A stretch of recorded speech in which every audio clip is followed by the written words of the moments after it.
Hey everyone, welcome to a video where I just open up and talk to you guys. Most probably you clicked on this video because you can feel and see that no games are coming out anymore. No good ones to say the least. I know it's only Q1 of the year, but hell, in Q1 2021 we saw way more games. Here are my top 3 games to start playing or revisit while you wait for new ones to come out. Let's start the countdown with my first pick for this video. Resident Evil 7. Biohazard. Now, love it or hate it, this game takes some big risks with a long-running horror series. But even as some succeed and others fall flat, this new first-person take on the formula wisely remembers that it's survival horror adventure, composed of tense exploration and careful item hunting, and not only its action that made it memorable, with one of the creepiest single settings since the Spencer Mansion and enticingly bizarre mystery to unravel, this is the most fun I've ever had with a Resident Evil game in years. The atmosphere in Resident Evil 7 is the strongest the series has seen in a long time, and that's owed entirely to the eerie Dulvey plantation, to which the player character Ethan has been summoned by a cryptic email from his missing wife. This is the Resident Evil in the tradition of the Texas Chainsaw Massacre, with all the gruesome imagery, rusty old shacks, and cannibalistic horrors that comes with it. So make sure to try this one before even thinking about playing the next one, which is Resident Evil 8. For the second game on this list, I would have to go with Crysis. Not any Crysis, but Crysis 3. Now this one in my opinion was underrated. Everyone loved Crysis 1, maybe also 2.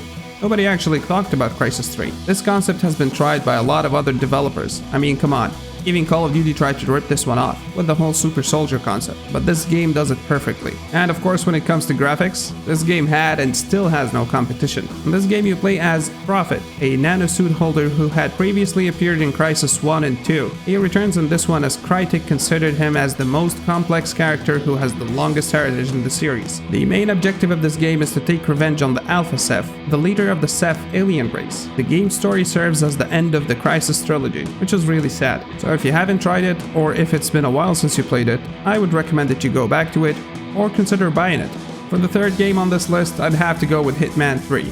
Now, reviews for Hitman 3 are a mixed bag, but as a personal opinion, this is the best in the series. Brings more gameplay content with it, it has more variety of murder scenes, murder mystery, background, and stealthy motions and movements shown in the game. The main features that make it feel like a stealth game is that it requires patience, planning, and hiding in plain sight. Being able to blend into the crowd gives different individual openings and creates ample opportunities for executing missions, killing your target, and making smooth escapes. This game relies more on logical thinking, making favorable decisions, and making precise, clear-cut, and silent kills, and of course exits without alerting individuals around, but also creates opportunities for players who would prefer to go all out and make some noise while leaving behind a good number of dead bodies. Now please keep in mind that these games are just one of the best games that I think are really worth playing, and I'm sure that a lot of you guys would love them as well. This is it for today's short video. Hope you guys liked it. Of course, if you did, hit that like button, get subscribed for more, leave me a comment if you have any of your own favorite games that you'd like to share,